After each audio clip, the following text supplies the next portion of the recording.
Well, that story of Socrates that I told you in an earlier session is a big story. It's had a big impact on a lot of people who've taken the time to think about the story, to think about their own values and their own principles and what they believe to be true that they'd rather die than walk away from.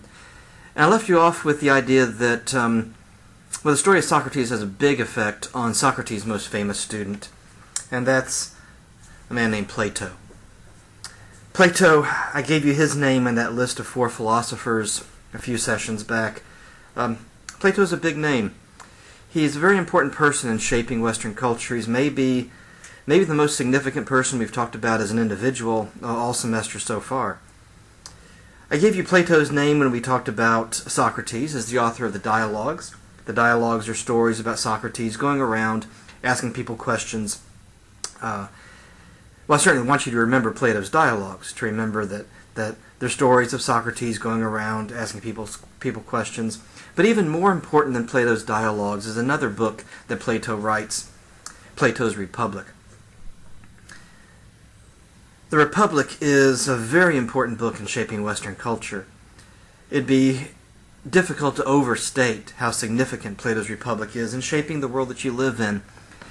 In my line of work, every once in a while we come up with lists of things which have done certain things, and I think on anyone's list, the top 10 books in shaping Western culture, I think on anybody's list, I don't think there's any question at all about numbers 1 and number 2 on the list.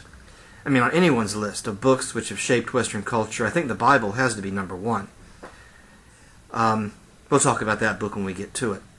And I think Plato's Republic has to be number 2. Can't imagine there being much argument about either places. It's even hard to imagine what book would even be set up to compete against those two. Plato's Republic, very important in shaping the world that you live in.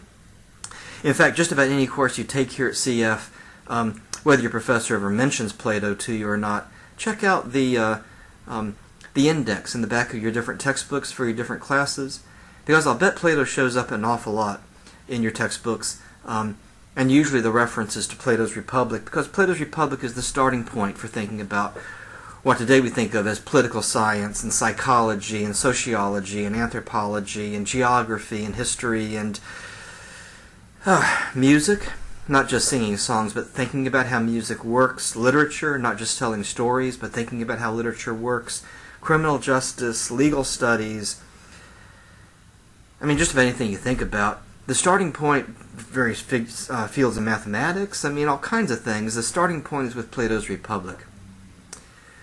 Well, we don't have time to talk about all of Plato's Republic. We could certainly take an entire semester just talking about Plato's Republic.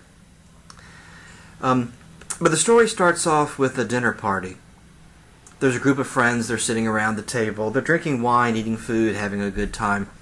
And one of the friends says, it's getting kind of late. I've got to leave. I've got a big day tomorrow. I've got to get home and get some rest. But it's been nice having dinner with you. I'll catch you later. And he leaves the party.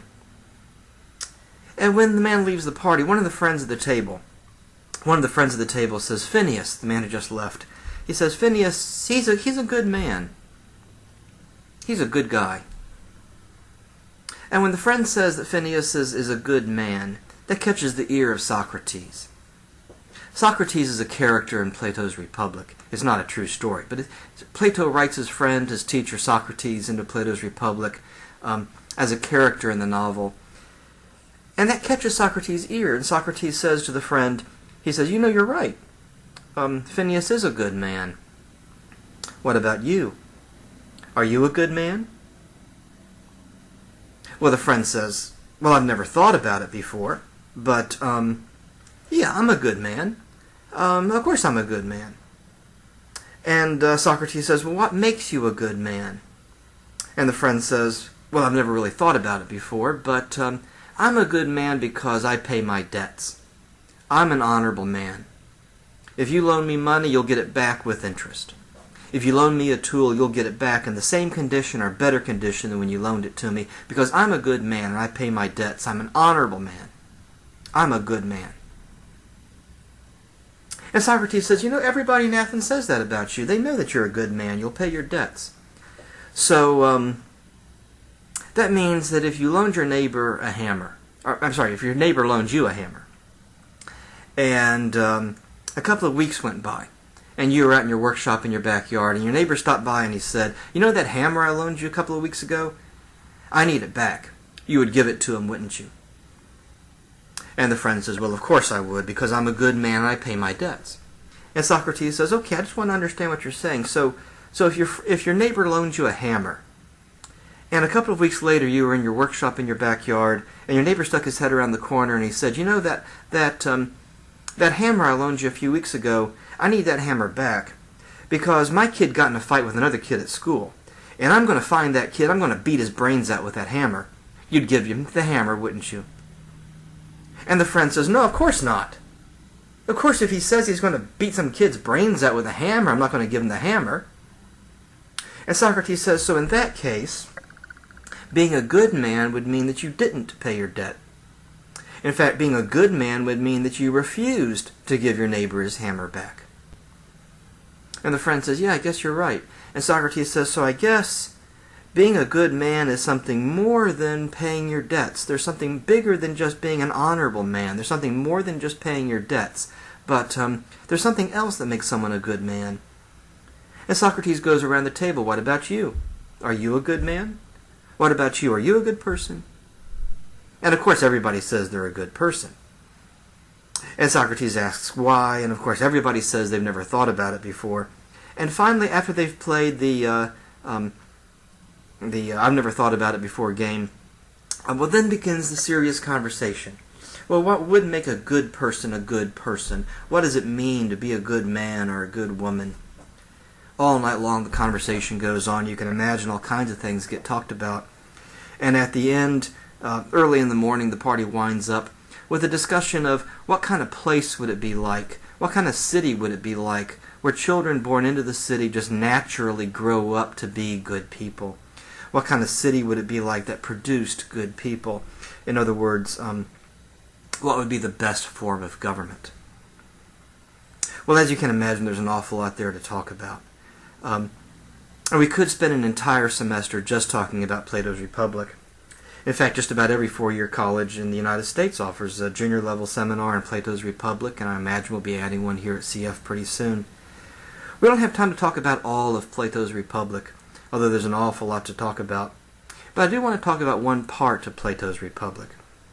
It's a part of the Republic called the allegory of the cave. Now that word allegory is a word you may have come across in a literature course at some point, or you might not have. But an allegory is a story or a painting or well, we'll stick with a story for today. A story where the point of the story isn't the story, but the point of the story is to get us thinking about something else. An allegory isn't the type of story you tell somebody because it's a good story, but it's a story you tell to get somebody thinking about something else. In fact, most allegories don't even make sense as a story. I'll go ahead and tell you, the allegory of the cave doesn't make any sense as a story. But that's not the point. The point isn't to be a good story. The point is to get us thinking about something else. If you don't quite grasp what I'm getting at, you will by the time we finish up our discussion of Plato's allegory of the cave. Plato's allegory of the cave is, I think, the best introduction to Plato's philosophy. It's the best starting point for understanding what Plato is getting at in his philosophy. Plato starts off the allegory by saying, imagine that somewhere there's a cave. Now here's a cave. Where'd my pointer go? Here we go. Here's a cave. Here is the... Well, come on.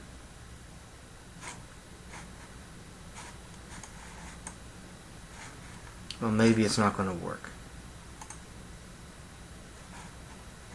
Okay, here's the cave part down here. Okay, here's the cave. And up here is the ground. So here's the cave down here and the ground up there. Maybe I better put a tree in there. Maybe that helps. Well, Plato says, imagine that someplace there's a cave. Now in that cave are some chairs. That might surprise you because we don't ordinarily find chairs in caves. It might surprise you to learn that in that cave are some chairs because we don't ordinarily find chairs in caves. It won't at all surprise you to find that there are people sitting in those chairs, because that's what people do to chairs. They sit in them. It almost certainly will surprise you to learn that they're chained up in their chairs. Let me see if I can add in little chains here. They're chained up in their chairs. They're chained up in their chairs. That might surprise you, and it almost certainly will surprise you that this doesn't bother them at all. They're not surprised or confused by this at all. All day long they sit there chained up in their chairs. And this doesn't surprise or puzzle them or bother them. They don't think about this at all. In fact, it never occurs to them to think about being chained up in their chairs. And that's because they've been chained up in their chairs their whole lives. From their earliest memories, they've been chained up in their chairs. And it never dawns on them to really spend much time thinking about why that might be the case or anything at all about it. I mean, they know they're chained up in their chairs, but they never think about it. They don't think about it any more than you think about moving through air when you walk. If I saw you walking across campus and I went up to you and I said, "Excuse me, do you move through the air when you walk?" You'd probably say, "Well, yeah, but it's always been that way. I mean, what's the alternative? It's always been that way." And because life has always been that way, this doesn't confuse them or puzzle them. And in fact, it doesn't seem odd or strange at all that they're chained up in their chairs. Behind them, in the cave, is a platform. A platform with a wall, and I've hatched in the wall there so you can see the wall. Behind the wall are some other people who aren't chained up in their chairs, and they're doing about the craziest thing that you can imagine. They're carrying around stuffed animals on sticks. That's, well, that's the story. They're carrying around stuffed animals on sticks. Now, the people who are chained up in their chairs, why are they chained up in their chairs? Believe it or not, that's not part of the story. Who chained them up in their chairs? Believe it or not, it's not part of the story. How do they eat if they're chained up in their chairs? I already told you, most allegories don't make sense. I'll just go ahead and tell you, the allegory of the cave doesn't make any sense as a story, okay? But it's not supposed to. How do they go to the bathroom if they're chained up in their chairs? It's not a bathroom story, okay? I know it doesn't make any sense. And the people back here behind the wall are carrying around stuffed animals on sticks. Now, why are they doing such a crazy thing? You'll see in about half a second. Because behind them, on the platform, is a campfire. Now, the light from the campfire hits the stuffed animals on the sticks and does what? You're right. It casts shadows on the wall. You see how it works? The light from the campfire hits the stuffed animals on the sticks and projects the shadows up on the wall. All day long, the people sit there chained up in their chairs, watching the shadow show. When the shadows do something funny, the people laugh. When the shadows do something sad, the people cry. When the shadows say something thoughtful, the people sit and think. And although this sounds stark raving crazy to you and me, this never strikes the people in their chairs as strange or unusual or odd at all. All day long they sit there chained up in their chairs watching the shadow show. And as far as they know, that's all there is to life. That's all they've ever known. So this doesn't bother them, puzzle them, confuse them, or give them anything really worth thinking about. Until one day. One day, one of the guys is sitting there, chained up in his chair just like he always has been, his whole life. And he's watching the shadow show, and one of the shadows says something funny, and he looks down and he laughs, and when he looks down, he catches a glimpse of those chains around his arms. Now, the chains are just kind of looped around his arms. We're not talking about like fetters, okay? They're just kind of looped around the arms just to hold the body in place. They're not really tight or uncomfortable, okay? And he notices those chains. Now, he's known he's been chained up his whole life, but he's never thought about it before. And he thinks about it, and he says, you know, from my earliest memory, I've been chained up in this chair. That must mean that when I was a little baby, somebody else chained me up in this chair. Because if I was a little baby, I couldn't chain myself up in this chair. But that would mean that whoever chained me up in this chair wasn't chained up in their chair. Because if they were chained up in their chair, they couldn't chain me up in my chair. So that must mean that some people are chained up and some people aren't chained up. Well, what difference does it make? Which one's better? Is one better than the other? Who gets to decide who's chained up and who's not chained up? And he begins to think about this, you see. And what has been just taken as accepted his whole life all of a sudden becomes a big puzzle. And he starts to look at those chains. He starts to study them. And he realizes that they aren't all that tight, like I said. And he moves his arms out of the chains and he kicks the chains off his feet. And he stands up, he takes a look around. And sure enough, everyone else he's been having a conversation about the shadow show his whole life, they're all chained up in their chairs too. And the guy says, something's going on around here. Something's going on around here. And he begins walking around the cave.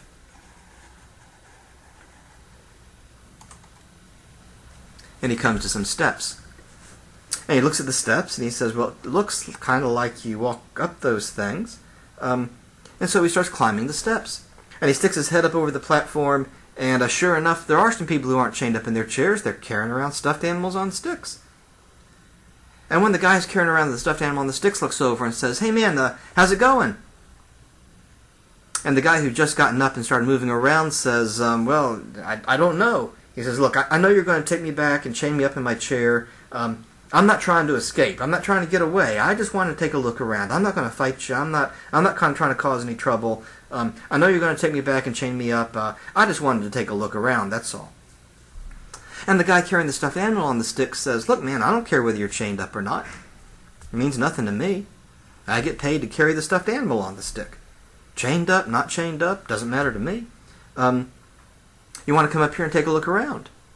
And the guy says, well, yeah, I guess. And he climbs the rest of the way up to the platform.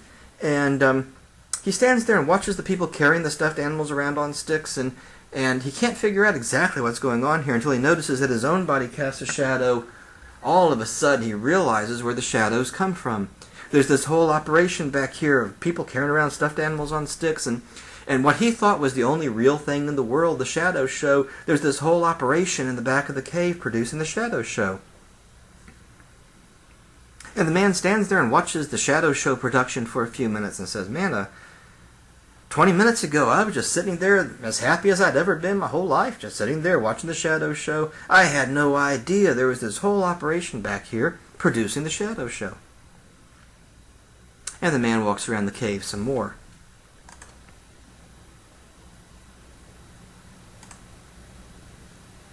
And he comes to another set of stairs.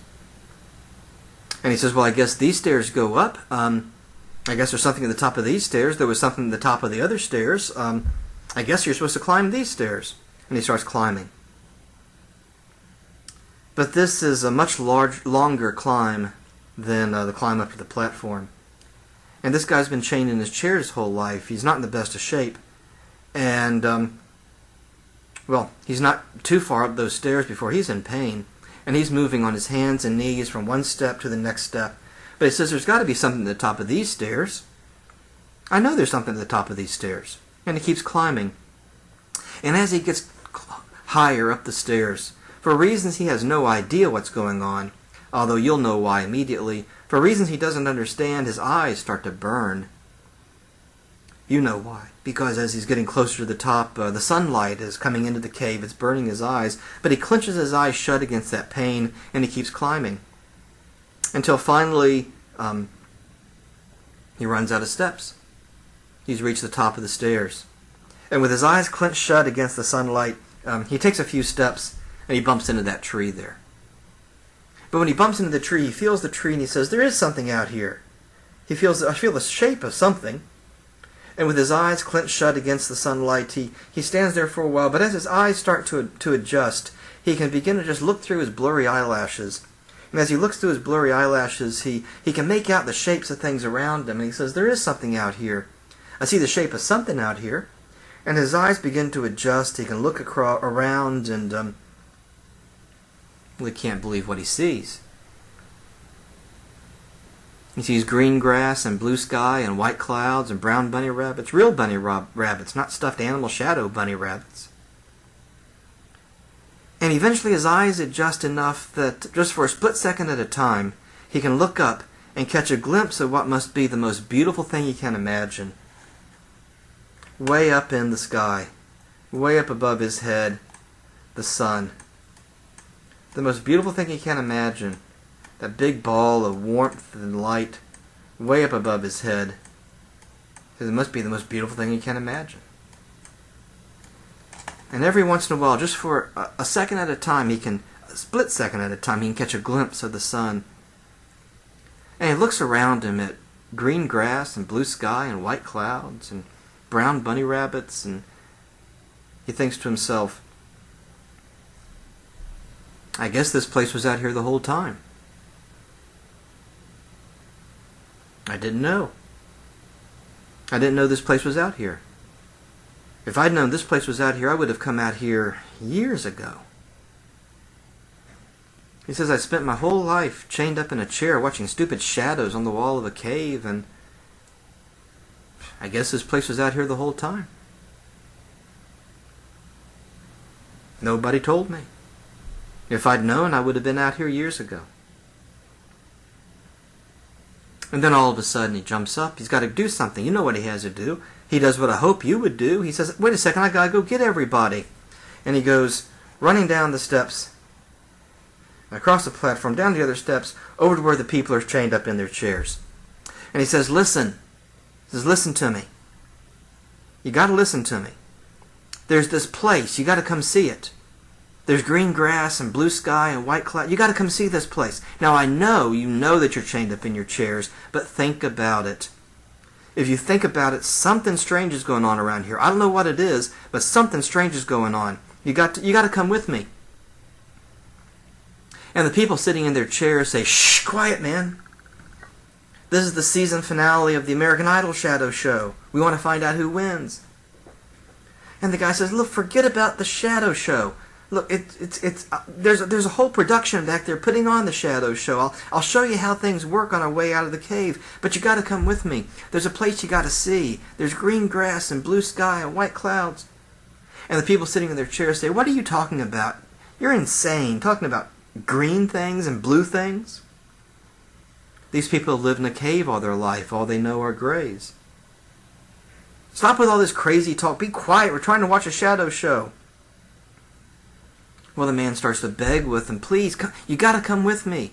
You got to come with me. If you want to come back in and watch the shadow show, they'll let you come back in. He says, I don't know what's going on around here. Something strange is going on, but you got to come with me. You got to come see this place.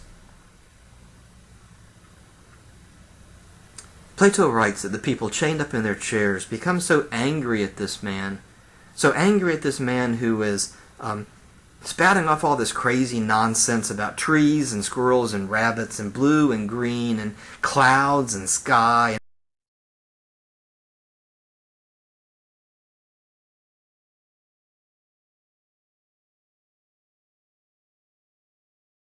and all this craziness. And they've all lost track of the shadow show. Now with this guy screaming all this nonsense, they become angry. In their anger, they go insane. They go mad.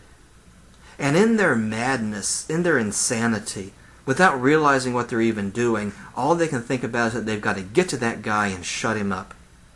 And with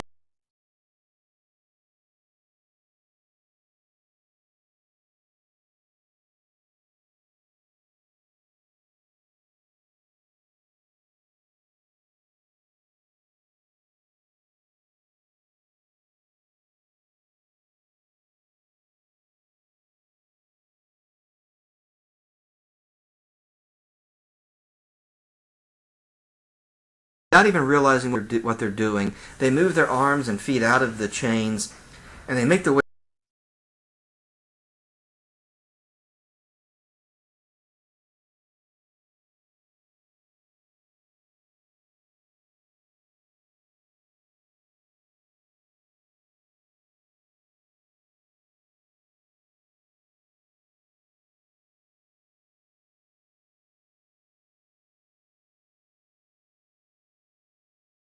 over to where that guy is making all that noise without taking their eyes off the shadow show.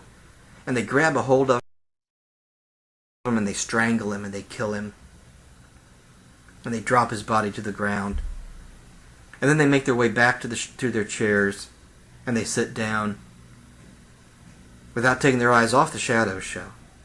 Because you can't miss a second of the shadow show. And as their anger subsides and as their rage subsides, they realize something's not quite right. And they begin to fidget around in their chairs a little bit, and something's not quite right until they find their fingers find those chains. And they say, that's right, we're supposed to be chained up in our chairs. And they move their arms back into their chains. And now they can sit back and relax, because now things are the way things are supposed to be. And life is the way that it's supposed to be. And that's the allegory of the cave. Like I said, as a story, it doesn't really make an awful lot of sense. But it's supposed to get us thinking about something else. For one thing, who's the guy who gets up and walks around the cave? You know who he is, Socrates, right? Socrates. Yeah, Plato says the guy who gets up in the cave, he's my friend, my teacher, Socrates. Excuse me. What did Socrates do? He went to people and said, examine your lives. Take a good hard look at your life. And what did the people do? They killed him. Because it's uncomfortable when someone makes you examine your life. Or even it's even uncomfortable when someone suggests to you that there's a whole other world out there you haven't even thought about. Maybe if you did the hard work of examining your life, doing the hard, honest work of taking a good, hard, honest look at your life, well, maybe you'd find a way to a whole other world you never even thought about before. And maybe if somebody suggested that there's a whole other world out there, well, people would get upset. That's what they did to Socrates. And they killed him. Because the easy thing is to coast through life chained up in the chair, watching the shadow show. That's the easy thing to do in life. And when Socrates is encouraging people to crawl out of the cave of ignorance, well, they got mad at him and they killed him. So Plato says, yeah, the story of the allegory of the cave is, on one level, it's a story about Socrates. On another level, well, it could be a story about somebody else. It could be a story about me, or it could be a story about you. Plato would say, maybe if you did the good, hard, solid, honest work of examining your life, you'd find a way to a place, to a world you never even thought about before. And maybe if someone suggested to you that there's a whole other world out there you haven't thought about before, it might make you upset. You might say, well, who are you to judge my shadow show? My shadow show is just fine. Who gave you the right to judge my shadow show? Well, okay, Plato might say. Okay, fair enough. But there's a chance. There's a chance that if you did the hard work of taking a good, hard, honest look at your life, well, you might find a way to a place you never even thought about before. But Plato says the story gets us thinking more than just about Socrates, more even about our own lives. Because the story, Plato says, illustrates for us the 4 different levels of knowledge that human beings can have. 4 different levels of knowledge that you and I can gain. At the start of the story, the only thing the man knows are the shadows. Well, that's all that anybody knows who's chained up in their chairs, at least. But then the man gets up, he walks around the cave, and he discovers how the cave works, where the shadows come from. He finds out there's this whole production back here of people putting on the shadow show, how the cave works, where the shadow show comes from. But then he leaves the cave.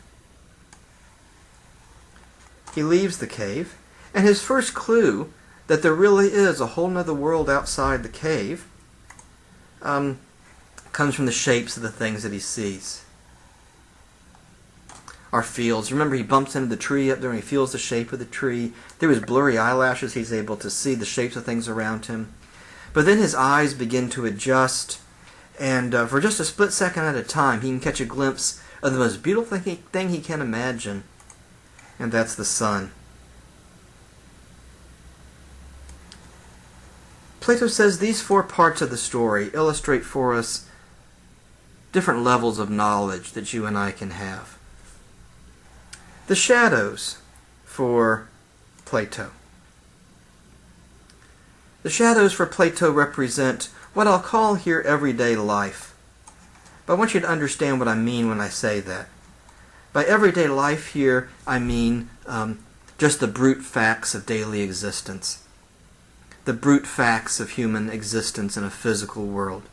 You get up, you get dressed, you go to work, you go home, you eat, you go to sleep. You get up, you get dressed, you go to work, you go home, you eat, you go to sleep. You get up, you get dressed, you go to work, you go home, you eat, you go to sleep. Just the brute facts of daily life. But Plato says if you want to learn more than just the brute facts of daily life, well, you can learn more. You can learn, in fact, Plato says, you can come to my school and I'll teach you more. We'll get to that in a minute. But you can learn how the cave works. You can learn where the things in your everyday life come from. You can study, for example, you can study science, or what you and I would call science. Plato says if you come to my school, I'll teach you. You'll read the materialists. You'll read the theory of how everything in the physical universe is made up of the four elements: earth, water, air, and fire. You'll learn how these elements exist in their pure form, but how they can also be broken down into little bitty pieces you can't even see. And how those little bitty pieces, called atoms, can be configured together to form everything else in the universe. You'll be able to explain how your physical life works. You'll be able to explain the things you encounter in your everyday life. But, Plato says, you can learn even more than that. Because, as it turns out, the dualists were right. You remember the dualists. I've just mentioned the materialists and their argument about the four Greek elements. The dualists.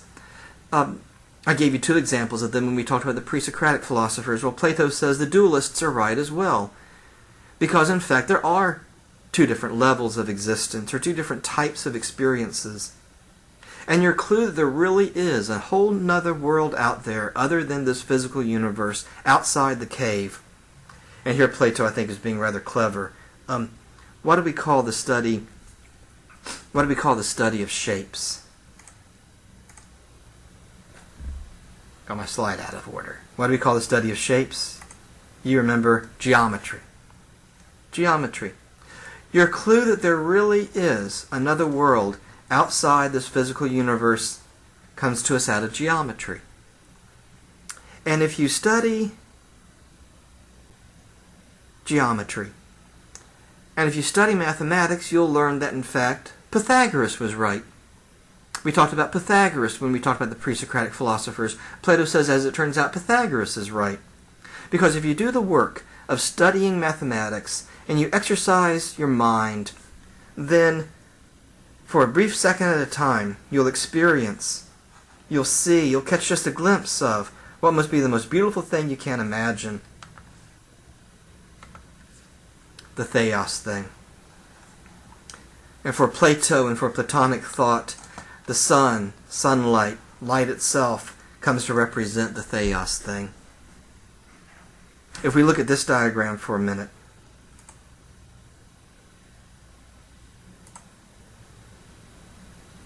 if you exercise your mind with mathematics, studying geometry, then you'll have this mystical connection, reconnection to the big logos up here, and you'll see, you'll experience, you'll encounter the most beautiful thing you can imagine, the theos thing, what runs the whole universe.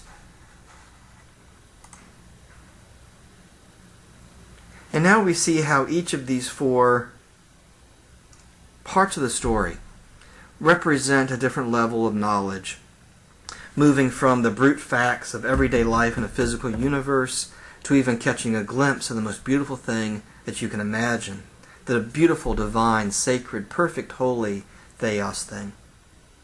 And Plato says if you want to, you can come to my school and I'll teach you how to do this. Plato starts a school called the Academy. In a lot of ways, Plato's Academy is the first school in Western culture, in the sense of a place where you go and you take you register for classes, and you pay tuition, and you do homework assignments, and you listen to lectures, and you have textbooks and that kind of thing. A school like you and I think of as a school today. Well, really, Plato's Academy is pretty much the first school in Western culture. That word academy comes from a Greek word that has to do with the woods, a forested area, because Plato purchased a piece of property that was a forest, and then only cut down the trees necessary to leave space to build the school building, and left the rest of the property in woods. Plato is a mystic. You'll you'll figure that out pretty quickly, that Plato is a mystic. And he wants a place where his students can go and meditate and think about things and not be bothered by the noise of the city. But today we use that word academy in a different sense to refer to schools in general, the academy or academic things, to honor Plato for really getting started thinking about this process of schooling. And the process of going to school for Plato is to work through these different levels, these different areas, until you would gain the knowledge of the theos thing, you would encounter, you would see the theos thing. And Plato's argument that there really is a whole nother world out there, outside this physical universe, comes to us out of geometry. And that's what I want to look at in the next session.